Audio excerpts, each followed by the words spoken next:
Wow. I guess after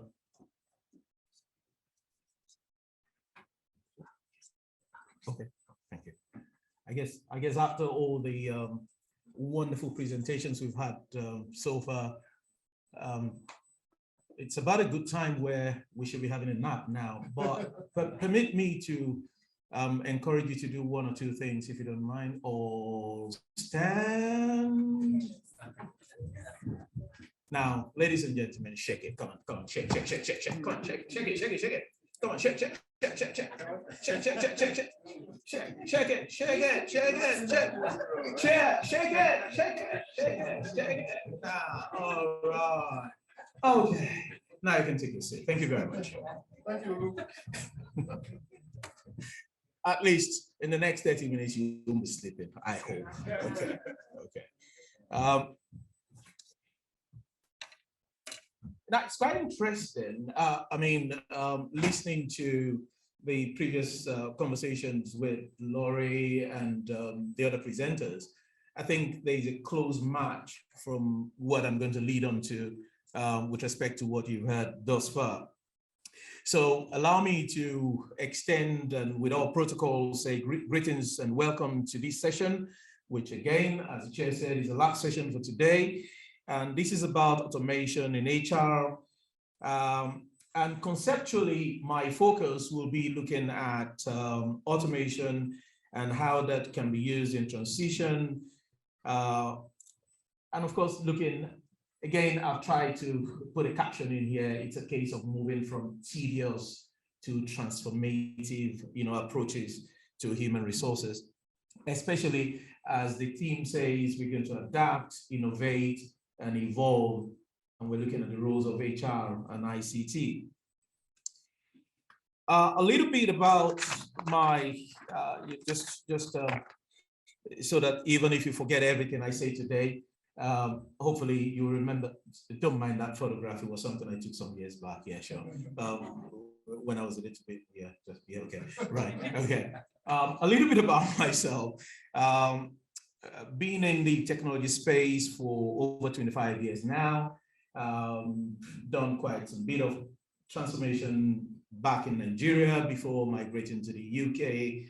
Done some bit of work within the finance industry in Nigeria, the central bank and other financial institutions, the oil and gas industry back there. And of course, moving into the UK, thriving and doing some bit of work within the public sector and the private sector, going forward.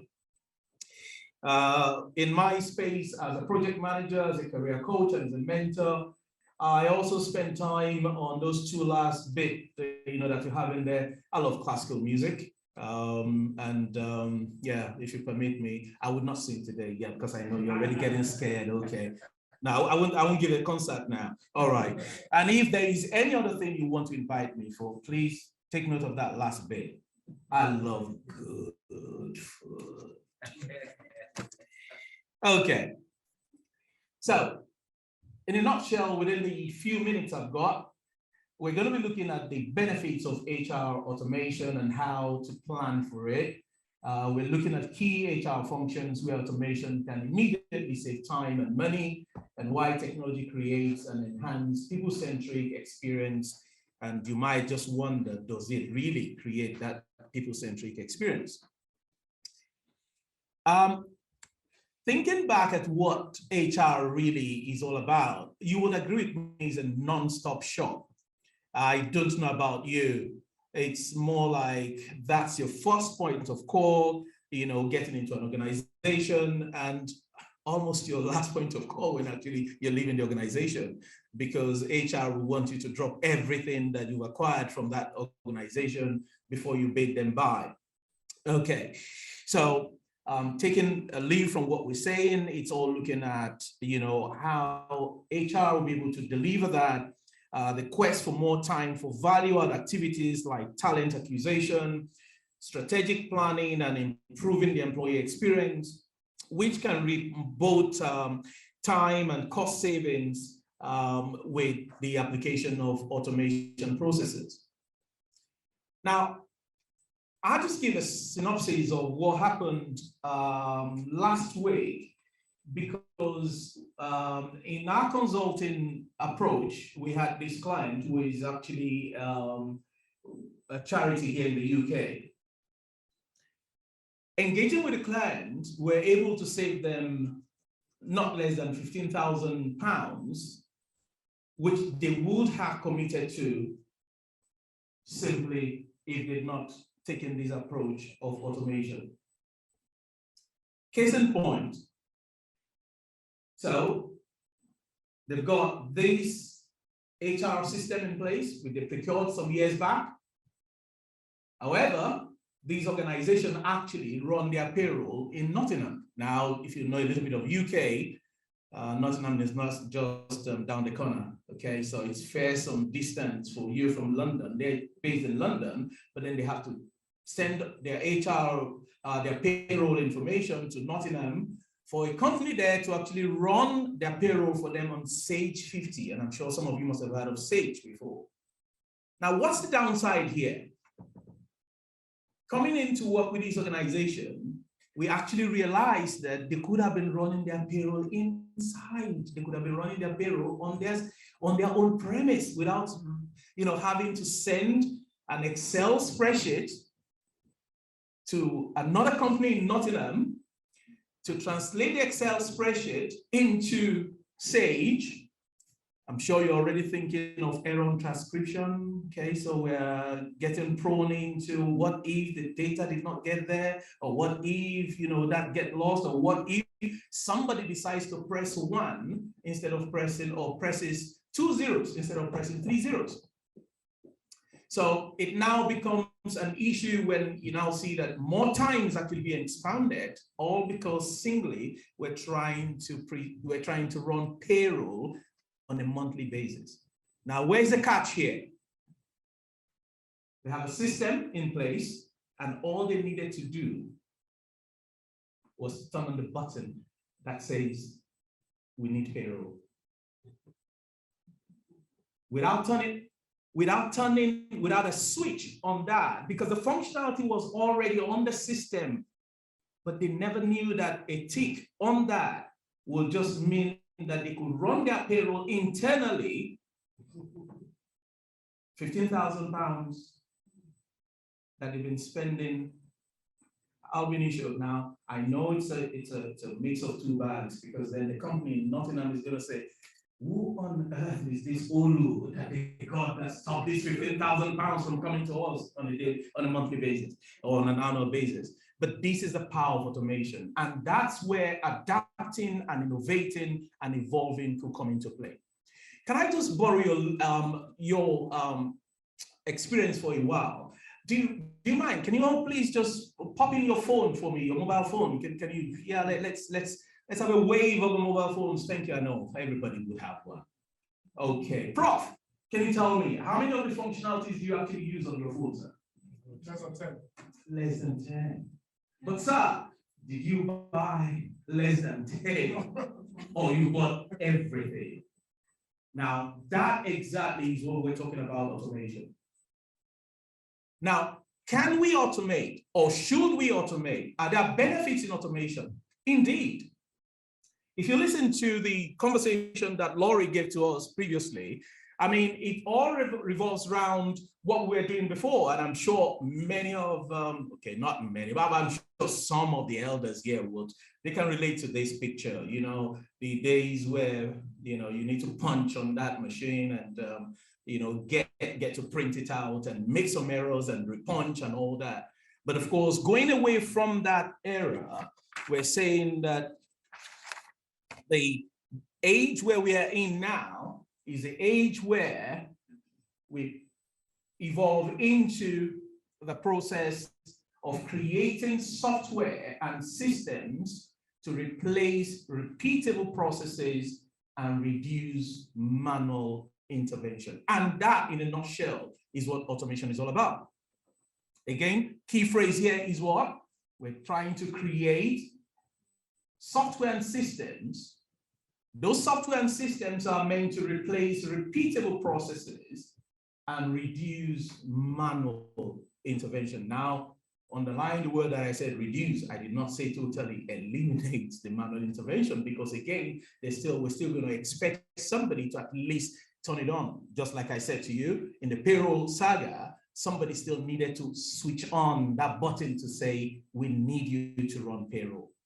Now, do we need somebody to be awake for payroll to run? No, because you could be at home and you program the system. Again, remember, software and systems. So you are at home having a snooze, but you already have the program in place that says, run payroll the last Thursday of every month at 5 p.m. Whether you are there or not, the system is automated in such a way that it's going to run it. As long as you have paper in place, it will chunk out the pay slips for all the staff. And of course, you come in the next day, it batches it up for you, and there you go. So there is value in automation, and there is the throughput for us to look at, particularly when we're considering the benefits of automation, whether for large organizations or for small and medium-sized enterprises. For us to keep business moving from point A to point B, there is value in making sure that we can at least automate. But then there was a study that was actually carried out by two organizations, Paylocity and Deloitte. You may not reckon with Paylocity, but of course, I'm sure a number of us would have heard of Deloitte. In 2021, which was just last year during the pandemic, they did an analysis to actually look at what's the cost savings of automating processes within HR, and realize that there's a trajectory that actually moves us from the moment we begin. Now, remember, it's a process. From the moment we begin to automate, that we can actually, move on to a bid where we're saving an average of £50,000, depending on the size and complexity of the organization. So there is value in there. And of course, the value that it saves time. So the time that we save, and of course, the cost and the returns on investment. What do we do in HR? We're hiring, apply today. Now, I'm sure if I ask a number of you here, you can relate to this. You've applied for some job sometime sometime in the past. You never knew the post or the position was already filled, and you were still waiting to be called. Am I correct? Am I correct? Yeah. And that position was already filled, and the person was already in position. The person was already earning salary, and you were still waiting. HR is still going to call me, but sorry, HR ain't going to call you. Why? Because you were hoping. Now, so when you look at the automation process, particularly let's take the hiring process in here, can't we have a system in place where when we know that we're done with applications, at least it sends an automatic email to yourself. Now, not somebody going to look for your email, copy and paste into the email and then send to you, and now we've received. But can we not have some system in place? The moment you send your application in, it sends an automated email to yourself to say, we acknowledge receipt of your application. The moment you begin the process, can we not have a system in place that says, once we've hired the person into the post, gets back to all the unsuccessful applicants and say, don't worry, position is already what? Filled, look elsewhere. Now, that's exactly what we're saying. And of course, I do not know about you, but I have been in a position where I left a position some time back, and I was waiting for my P45, the all important P45 that will come. And trust me, it took me 20 minutes to speak with somebody in HR who was actually going to direct me to, all you needed to do was just to go to this place and apply for a P45. Should somebody do that? If I trigger the fact that I am resigning and that resignation has been approved, can we not free the time of HR personnel so that they can do what Laurie has said and what Tauri said and what Prof said in the morning and what Chalmers said, that we need to free HR so that they can actually carry on with strategic responsibilities. And the way we'll do it is using the power of technology. So as we carry on with our hiring process, we just need to look at, how we can make things better. As we do this, there's a bit of evaluation that needs to come into play. And why do I say it though? Because we're moving from a place where we are to where we need to be. So consider what your current state is. And I'm sure, sir, you will agree with me, that was exactly what you're saying, because then you're looking at your organization and you're saying to yourself, where are we now? But of course, where are we going to be in the next 25 years, or in the next 5 years, or in the next 10 years? So you look at what your current state is, vis-a-vis what your future state is, and you carry out a gap analysis. Now, people have said so many things about gap, but trust me, I just look at it as well: the good, the average, and the poor. Think about it. What do we need to do to take us into that future state? And again, I've outlined here for you some of those benefits for which, when you evaluate your move from your current position or your current state to your future state, include, enhancing employee onboarding process, ensuring compliance with HR policies, and improving HR performance as benefits of the automation process. Case number 2.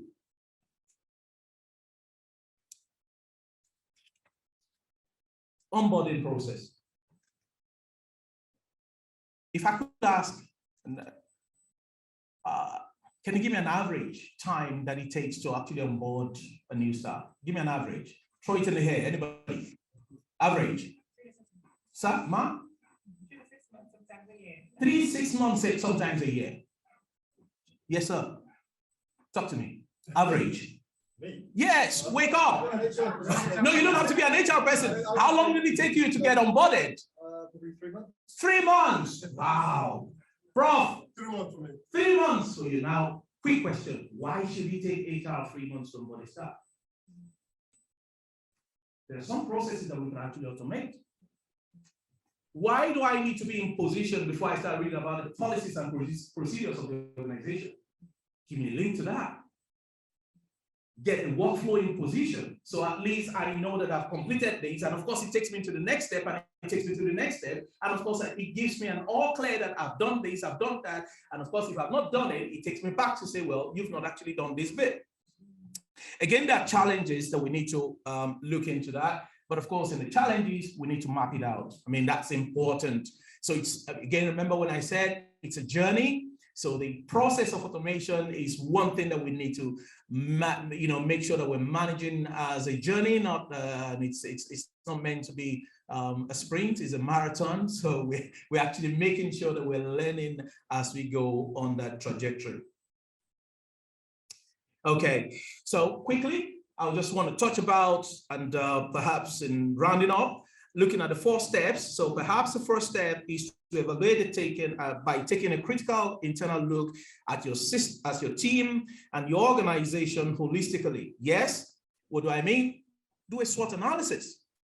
Consider your strengths. What are your weaknesses? What are the opportunities? What are the threats? Okay, and of course, consider the pain points. A lot have been said today about training. And those are the things that I love the question that you did point out the other time when talking about HR leading. Now, I have a phobia a little bit about that. Should HR be leading transformation? Maybe not. The power should be given to the people. HR should be a conduit to empower the people to actually, carry on that. The second step for me is evaluating the organization and its employees' readiness. Who are the recipients of this transformation process? And asking fundamental questions like, are they ready for it? And what are they actually equipped to do? Okay, and if you think about that, perhaps you want to look at the third step in there, which you mapping out what your current workflows are and your processes, and you take a very good look at what are the recurring processes, what are those things that we're doing time and again that we can actually automate so that at least we can allow the power of technology to actually take charge of. Yes, I know somebody said earlier today, we're going to lose some staff. Yes, they're going to be losers and they're going to be winners in this game. But those staff that will lose, can they be retrained? Yes. Can they be repositioned in other places? Oh, yes. And that's where the power of HR comes into play. We're looking into those skills, those transferable skills that they have that we can actually use in other areas. And if there is any fourth step, I'm going to say it's going to be a debate about educate, educate, and educate. Okay, so there's a need for us to ensure that we're educating our people. Of course, we know what the challenge will be for HR. I've listed things in here relating to document management, selection of candidates, assessment and evaluation process, contract management, performance evaluation, the payroll system, absence and leave, employee file management. I mean, all these can actually be in one way or the other be automated. But of course, and you can see and will appreciate that coming in here this afternoon, even if you are half asleep and half awake, which I know some of it. Now stop dozing then. You. Okay, yeah, okay. You, yes. Okay, right. You are the one I'm talking about. Okay, so, and the world is such a small place. Okay, so with the power of technology, brace up, attend demos, attend trainings, conferences, forums such as these that has been organized by CTO to learn about the trends in the industry, imbibe and encourage yourself with what those trends are. Okay, if you want to take a screenshot of that, automation focal points, whether it's talent acquisition, it's onboarding, it's communication, it's leave management, just go for it. One more minute, and then I'll talk about this one. I spoke to Amazon, and this is where I wanted to end. And I got frustrated. Oh, let me even tell you, because I got a phone call from, trust me, when I saw the number, I knew it was a fake one, And the phone call was on the premise of, did you buy an iPhone 11? No. What's the latest iPhone now? Sorry. 13, yeah, that's what the person said. Did you buy? And I said, no, I did not. And it was on Amazon and blah, blah, blah, blah. And it took me about 20-25 minutes for me to get through to somebody on Amazon to actually advise me on how to, what I wanted to do? Close my account. Yeah. But you know what? That's the power of automation. That's the power of technology. I only needed a chatbot to tell me, go here, just click here, and that was all I needed to do and got it done. Can we use this in HR? Yes. Is this being used in other areas? Oh, yes. But then as we do this, don't forget what was said over this conference. It's all about collaboration. It's all about working together. It's all about making sure that we cannot deliver this all on our own, but making sure that at least we can get the desired result. I want to take a hold now before my chair, gives me a push there. All right, thank you very much.